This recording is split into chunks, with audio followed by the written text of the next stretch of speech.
तो स्टूडेंट्स, अगर आप भी सेकंड ग्रेड की तैयारी कर रहे हैं और आपको भी लगता है कि अब समय बहुत कम बचा है, क्या इतने कम समय में एक अच्छी तैयारी की जा सकती है? अभी तो मेरा सिलेबस भी कंप्लीट नहीं है, क्या मुझे दोनों पेपर्स में 40% लाना अनिवार्य है या फिर मैं इतने कम समय में अपनी इस तैयारी को एक नई दिशा दे सकती हूँ? तो जो भी आपके डाउट्स हैं, उन डाउट्स को दूर करते हुए आज मैंने आपसे कुछ बातें शेयर की हैं। इन बातों को अगर आप अप्लाई करते हैं तो एक बहुत अच्छा स्कोर आप कर सकते हैं, साथ ही साथ अपने पेपर्स को क्लियर करते हुए एग्जाम फाइट कर सकते हैं। तो क्या है वो तरीके, क्या है वो छोटे से रूल जिन्हें अपनाकर आप भी बहुत अच्छी तैयारी कर सकते हैं? स्टूडेंट, सबसे पहले आपको ये ध्यान में रखना है कि जो आपका फर्स्ट पेपर एंड जो सेकंड पेपर है, इन दोनों में आपको अलग अलग 40% स्कोर करना होगा। ठीक है, इस बात में कोई भी आप कंफ्यूजन मत रखना कि फर्स्ट पेपर में अगर 40% आते हैं तो ही आप क्लियर होंगे और सेकंड पेपर में भी अगर 40% आते हैं तो ही वो क्लियर माना जाएगा। ऐसा नहीं कि यहाँ तो 40% बन रहे हैं लेकिन अगर यहाँ थोड़ा सा भी कम होता है तो आप एग्जाम क्लियर नहीं कर पाएंगे। तो सबसे पहले हमें क्या ध्यान में रखना है कि दोनों की इक्वल प्रायोरिटीज है, कि फर्स्ट पेपर में भी हमें 40% चाहिए और सेकंड पेपर में भी हमें 40% लाने होंगे। अब देखिए, ये सेकंड पेपर जो होता है ना, इसे तो हम बहुत पढ़ चुके होते हैं, इसमें इंटरेस्ट भी होता है, इंटरेस्ट होता है, इसीलिए तो हम इसे लेते हैं। तो यहाँ पर तो हम पढ़ाई बहुत अच्छी कर लेते हैं। ये वो कॉमन मिस्टेक है जो हर कोई करता है कि यहाँ सेकंड पेपर में हम बहुत अच्छी मेहनत करते हैं, अपने सारे सब्जेक्ट्स को हम प्रायोरिटी के साथ पढ़ते हैं और कैसे ना कैसे करके इसमें तो हर कोई क्या कर लेता है, एक बार 40% लाने का पात्र हो जाता है। लेकिन बात आती है यहाँ पर, ये जो फर्स्ट पेपर है इसमें हम थोड़ा सा लापरवाह हो जाते हैं। वैसे तो हमें दोनों को इक्वल प्रायोरिटी देनी है कि भाई हम 10 घंटा जब पढ़ें तो हमें दोनों को बराबर समय देना है, लेकिन हम क्या करते हैं, इसे पढ़ते पढ़ते इतने खो जाते हैं कि यहाँ पर 6 घंटे या 7 घंटे लग जाते हैं, यहाँ मात्र 3 घंटे ही हम दे पाते हैं। अगर इस समय की बात करें तो यहाँ पर पेपर में बहुत कम समय बचा है, मात्र हमें 2 महीने कह लें या मात्र 50 दिन कह लें तो भी ठीक होगा, क्योंकि 10 दिन तो या 5-6 दिन तो ऐसे ही सोच विचार में निकल जाएंगे कि अब हमारे पास परमिशन लेटर आने वाले हैं, साथ ही साथ अब एग्ज़ाम होने वाला है, इस प्रकार से मुझे वहाँ जाना है, ऐसे एग्ज़ाम देना है। ये सोच विचार ही आपका समय थोड़ा सा खराब करेंगे। उस समय को गिनना कोई भी काम का नहीं है। तो आप अपने इस समय को मात्र 50 दिन या 40 दिन ही लेकर चलें। बचे हुए लास्ट के दिन तो आप मात्र रिवीजन कर पाएंगे या फिर आपने जो अब तक पढ़ा है उसी को फिर से थोड़ा बहुत समय दे पाएंगे, क्लियर। लेकिन आपको ये जो 40 दिन या 50 दिन का समय आप मानकर चल रहे हैं, उसी में एक अच्छी मेहनत करनी है। अपने दोनों पेपर्स में आपको क्या करना है, 40% बनाना है। अब वो कैसे बने उस पर भी हम बात करते हैं कि यहाँ तो आप बना लोगे, कैसे बना लोगे, ये आपका सब्जेक्ट है, इसकी आपने अब तक अच्छी खासी थ्योरी पढ़ ली होगी। अब इसमें आपको एक ही काम करना है, वो है PYQs, कि PYQs निकालने हैं अपने ही सब्जेक्ट्स के। जैसे आप पॉलिटी के हो, ज्योग्राफी के हो, साइंस के हो, आप किसी भी सब्जेक्ट के हो तो आपको PYQs निकालने हैं। अब तक जितने भी पेपर्स हो गए हैं उन पेपर्स की आपको जितनी आप ज़्यादा सॉल्व करके देख सकें उतना देखना है। ऐसा नहीं कि ओनली फॉर सेकंड ग्रेड के देखने हैं। आपको ये PYQs आप चाहें तो आप फर्स्ट ग्रेड के भी इसमें देख सकते हैं, जितना आपके सिलेबस में हो केवल उतना, एक्स्ट्रा नहीं। साथ में आप ये जो है RS वगैरह के क्वेश्चन पेपर में भी इनके क्वेश्चंस आए हुए हैं, आप वो भी देख सकते हैं। कहने का अर्थ है आपको जहाँ से भी इससे रिलेटेड PYQs मिल रहे हैं वो आपको देखना है। जैसे संस्कृत शिक्षा विभाग में भी जो सेकंड ग्रेड के पेपर हो गए हैं आप वहाँ देख सकते हैं, अदर स्टेट के हैं आप वहाँ देख सकते हैं कि इससे रिलेटेड किस प्रकार के क्वेश्चन बन रहे हैं, मेरे सब्जेक्ट से रिलेटेड कैसे क्वेश्चन पूछे जा रहे हैं। तो आप वहाँ पर बहुत अच्छा अपना स्कोर तैयार कर सकते हैं। ये PYQs आपकी बहुत हेल्प करेंगे और जो आपने पढ़ा है उसका बेस्ट रिवीजन आपकी मदद यहाँ करने वाला है। लेकिन जो आपका फर्स्ट पेपर है, इस फर्स्ट पेपर में आपको थोड़ा और ज़्यादा ध्यान देना होगा, क्योंकि अभी अभी जो फर्स्ट ग्रेड के पेपर हुए हैं उनमें सबसे ज़्यादा प्रॉब्लम यही आई है। क्योंकि ये जो फर्स्ट पेपर था इसको सभी ने एक लेवल लेके पढ़ा था, उस लेवल से थोड़ा ऊपर के क्वेश्चन आने पर ही प्रॉब्लम क्रिएट हो गई। ठीक है, तो क्वेश्चन पेपर टफ हो गया, सॉल्व नहीं किया गया, साथ ही साथ वहां पर 40% बच्चों के नहीं बन रहे हैं। तो हमें ऐसी गलती नहीं करनी है, इसे तो हमें समय देना ही है, हमें फर्स्ट पेपर को भी समय देना होगा।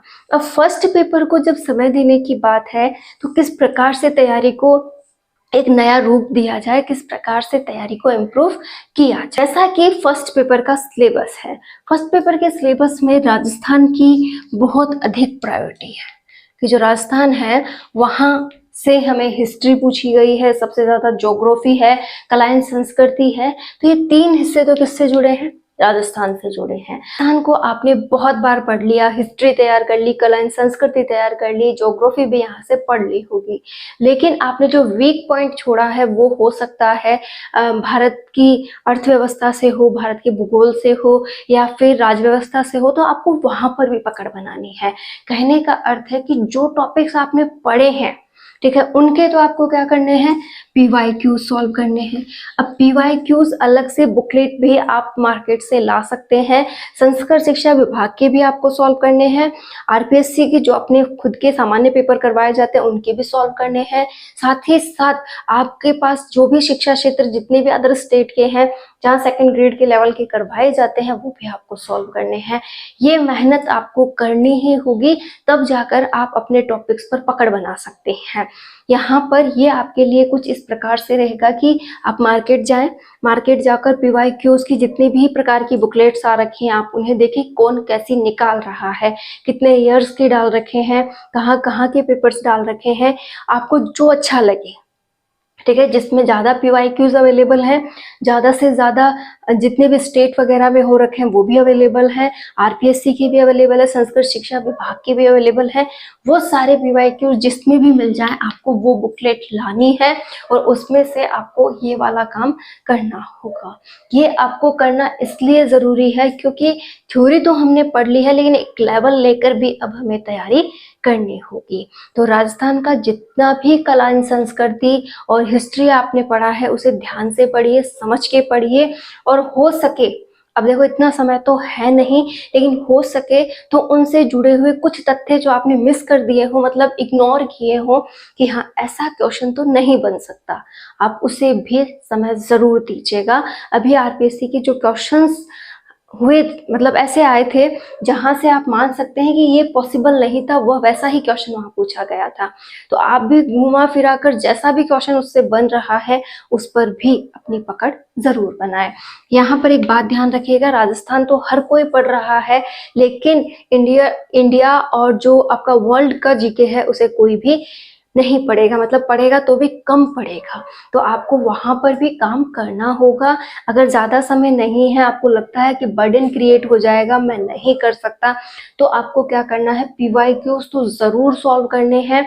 इनके जो टॉपिक्स आपको मिले, जो आपको लगता है कि मैंने नहीं देखे, उन्हें जरूर देख लीजिएगा कि ऐसे क्वेश्चंस आए थे कि लास्ट जितने भी RPSC के पेपर्स हुए हैं, संस्कृत शिक्षा विभाग के पेपर हुए, दोनों पे तो जरूर ध्यान देना है। इन पे जो भी टॉपिक्स आपके पढ़े हुए नहीं है उनकी रीडिंग तो जरूर लगाएं, और रीडिंग आप स्पीड से लगाया कीजिए ताकि समय आपका बचता रहे। ये दोनों काम आप जरूर करें कि PYQ सॉल्व करते गए, जो भी टॉपिक्स आपको लगता है कि पढ़े हुए नहीं है, इनसे बार बार क्वेश्चन आ रहे हैं, सॉल्व करते हैं तो पता चलता है ना कि एक ही टॉपिक से कई प्रकार के क्वेश्चन पूछे गए हैं, तो उन टॉपिक्स को तो आपको जरूर तैयार करना होगा। क्योंकि अगर आप सोचें कि 50 दिनों में मैं पूरी फर्स्ट पेपर की थ्योरी पढ़ लूं, पूरे सेकंड पेपर की थ्योरी पढ़ लूं, तो ऐसा पॉसिबल होगा नहीं। कुछ ना कुछ तो स्मार्टनेस आपको यहाँ दिखानी होगी, और वो स्मार्टनेस क्या होगी कि PYQ को पढ़ते हुए जिन पर बार बार क्वेश्चन बन रहे हैं उन टॉपिक्स को आप तैयार कर लें। और साइकोलॉजी तो है ही इम्पॉर्टेंट पॉइंट, वहाँ से आपको उसे पढ़ना है। शिक्षण विधियाँ साइकोलॉजी वाला पोर्शन अगर आप कंप्लीट करते हैं तो यहाँ आप 40% ला सकते हैं। हमेशा एक बात ध्यान रखिएगा, जब भी हम यहाँ पर 40% की एक उम्मीद लेकर चलते हैं तो हमें हमेशा ये उम्मीद 60% की रखनी चाहिए कि हाँ कैसे ना कैसे 60% मेरे आ जाए। 60% में अगर मिस्टेक होने लगती है तो वो कहीं ना कहीं 40% पर आकर रुकती ही है। तो आपको ऐसा क्राइटेरिया क्रिएट करना है जिससे कि आप 60% ला सकें, जिसमें आपकी मदद राजस्थान और जो आपका साइकोलॉजी शिक्षण विधियां वगैरह हैं वो करेंगे। तो पहले उन पर काम, उनके PYQ सॉल्व, उसके बाद ज़्यादा से ज़्यादा समय आपको इंडिया वाले हिस्से पर देना है। वर्ड को आप छोड़ना चाहें तो छोड़ दीजिएगा, लेकिन कोशिश करें कि हर वो बिंदु इम्पोर्टेंट पॉइंट जो PYQ में आपके पास अवेलेबल था आप उसे देख सकें, उसे आप सॉल्व कर सकें। तो ये अगर आप करते हैं तो इजीली आप 40% ला सकते हैं। देखो कहना आसान है, मैंने अभी आपसे कह दिया कि आप इजीली 40% ला सकते हैं, लेकिन जब हम पेपर को देखते हैं, अटेंड करते हैं, तो वहाँ पर हमारी जो हालत है वो हम खुद समझ सकते हैं कि वो 40% लाना कितना मुश्किल है। आते हुए जवाब भी हमें नहीं आते हैं। तो प्लीज अपना जो मनोबल है इसे मजबूत बनाकर रखें। एक बात हमेशा ध्यान रखें, आपकी जो कंडीशन है वो हर किसी की कंडीशन है, बस आपको आपकी कंडीशन से ऊपर उठना है। आपको हर एक पॉइंट को ईमानदारी से सॉल्व करना है, हर एक बात को पॉजिटिविटी के साथ सॉल्व करना है। किस प्रकार से शिक्षा मनोविज्ञान आपको तैयार करना है, किस शिक्षण विधियां कैसे तैयार करनी है, इस पर हम अलग से बात करेंगे। करंट अफेयर्स कैसे पढ़ना है, कौन से मंथ का पढ़ना है, किस तरीके से आप तैयार करें, उस पर भी हम बात करेंगे। लेकिन अभी आपको ये जो काम है वो मेन है कि आपको क्या करना है, दोनों को बराबर समय देना है। ठीक है, सेकंड पेपर के लिए भी PYQ अब सॉल्व करने लग जाइए, फर्स्ट पेपर के लिए भी सॉल्व करने लग जाइए। जिन पर अधिक क्वेश्चंस बन रहे हैं उन टॉपिक्स को पढ़िए। अब 100% नहीं पढ़ा जा सकता, लेकिन एक स्मार्ट स्टडी के साथ जरूर पढ़ा जा सकता है। तो आप इतना काम जरूर करेंगे, मन लगाकर पढ़ेंगे, और ये अगर आप फॉलो करते हैं तो इजीली आप RPSC का ये पेपर क्लियर कर सकते हैं। ध्यान रखिएगा, इस बार पेपर स्मार्टनेस के साथ बनाया जाएगा, तो आपको भी स्मार्टनेस दिखानी है। हर जो टॉपिक आपको PYQ में इम्पोर्टेंट लग रहा है उसको बारीकी से समझते हुए पढ़िए, और जो भी थ्योरी पढ़ें उसको इतना क्लियरली पढ़ना कि उससे रिलेटेड क्वेश्चन कैसा भी पूछा जाए वो आपको आए। कुल मिलाकर एक ही बात है कि इन 2 महीनों में अगर ये जॉब लेनी है तो खो जाइए, बिल्कुल समर्पित हो जाइए। एक बार जो सपने बुन रहे हो कि ऐसा होगा तो ऐसा होगा, मैं ऐसे करके ऐसे कर लूँगा, जो भी सपने हैं आपके उन्हें एक बार फुल स्टॉप दीजिए और पूरा समर्पित होकर अपने मस्तिष्क में इस पढ़ाई को जगह दीजिए। बहुत कुछ किया जा सकता है, बहुत कुछ बना जा सकता है। हम इस पर एक बार और बात करेंगे और बहुत अच्छे से उस टॉपिक को भी क्लियर करेंगे। फिलहाल आप इतना कीजिएगा, ये आपकी बहुत मदद हो। इसमें अगर आपने अब ध्यान लगा लिया, अपने इन सुनहरे सपनों को समय नहीं दिया। सुनहरे सपने कैसे होते हैं कि हाँ मेरी जॉब लग रही है, मैं इस तरीके से आगे बढ़ जाऊंगा, इस तरीके की जॉब वहाँ आएगी, मैं ये करूंगा, मेरी लाइफ इस तरीके से सेट होगी, मुझे ये परिवर्तन करने हैं, घर में ये करना है, बाहर वो करना है। तो ये सुनहरे सपने आना स्वाभाविक है। आपका एक स्वप्न नगरी में खोना भी स्वाभाविक है, अपने ध्यान का भटकना भी स्वाभाविक है, साथ ही साथ डर लगना भी स्वाभाविक है कि मुझे एक डर है कि पेपर कैसा होगा, किस तरीके से होगा, मेरा नहीं हुआ तो क्या होगा। अगर आपका भी ऐसा कुछ चल रहा है कि हाँ मुझे डर लग रहा है, मेरे से सेकंड ग्रेड क्लियर नहीं हुआ तो क्या होगा, प्लीज ऐसे डर मत रखिए। अगर सेकंड ग्रेड हो जाता है बहुत अच्छा, और नहीं होता है तो मैं थर्ड ग्रेड की तैयारी करूंगा, क्योंकि थर्ड ग्रेड इसी से रिलेटेड है, यही टॉपिक्स उसमें मुझे पढ़ने हैं। तो बिल्कुल भी डाउट ना रखें, जो भी है जैसी भी है एक शानदार तैयारी करें, पूरे समर्पण के साथ करें। आगे क्या होगा इस बात पे आपको विचार नहीं करना है। कोशिश ये करें कि जो भी सपना है उसे पूरा कर सकें। किसी भी कंडीशन में आप अगर हैं उन कंडीशंस को साइड में रखें और जितना हो सके समर्पित होकर एक तैयारी करें, तो आपका सिलेक्शन यहाँ हो सकता है। फिर भी कोई कमी आ रही है कि फिर भी कोई प्रॉब्लम है, नहीं हो रहा है, कोई नहीं, हम थर्ड ग्रेड देखेंगे। लेकिन पहले अपने इस प्रथम लक्ष्य को प्राप्त कीजिए, इसके ऊपर समर्पित होइए और एक अच्छी तैयारी के साथ आगे बढ़िए। लेकिन डरना नहीं है, डर को साइड करना है और पूरा समर्पण किसे देना है? पढ़ाई को। इस पढ़ाई के साथ आप अपने लक्ष्य को पा सकते हैं, अपने आप को प्रूफ कर सकते हैं।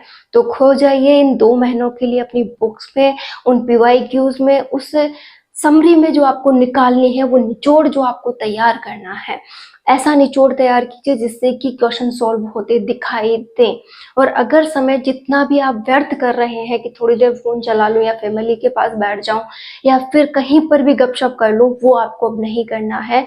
जितना भी समय आपके पास है वो पूरा इस पढ़ाई को समर्पित करना है। तो प्लीज आपसे रिक्वेस्ट है कि आप अगर सच में अपने सपने को पूरा करना चाहते हैं तो कुछ दिन जो अभी शेष है इस एग्जाम से रिलेटेड, वो दिन आप अपनी पढ़ाई को दें, अपने टॉपिक्स को दें, उन पर काम करें। एक वक्त ऐसा आएगा अगर आप समय देने लग गए तो कि आप खुद एनालिसिस कर पाएंगे कि ये बता सको कि इस वाले पॉइंट से तो इस बार 100% क्वेश्चन आएगा। और होता है ऐसा, अगर आपने रियल में पढ़ाई की है तो आप ये वाला पॉइंट भी कह दोगे कि यहाँ से इस टॉपिक में से क्वेश्चन बनेगा। ठीक है, तो आपको ऐसी ही तैयारी करनी है, पूरे समर्पण के साथ करनी है। आप कर सकते हैं, आप बहुत कुछ कर सकते हैं।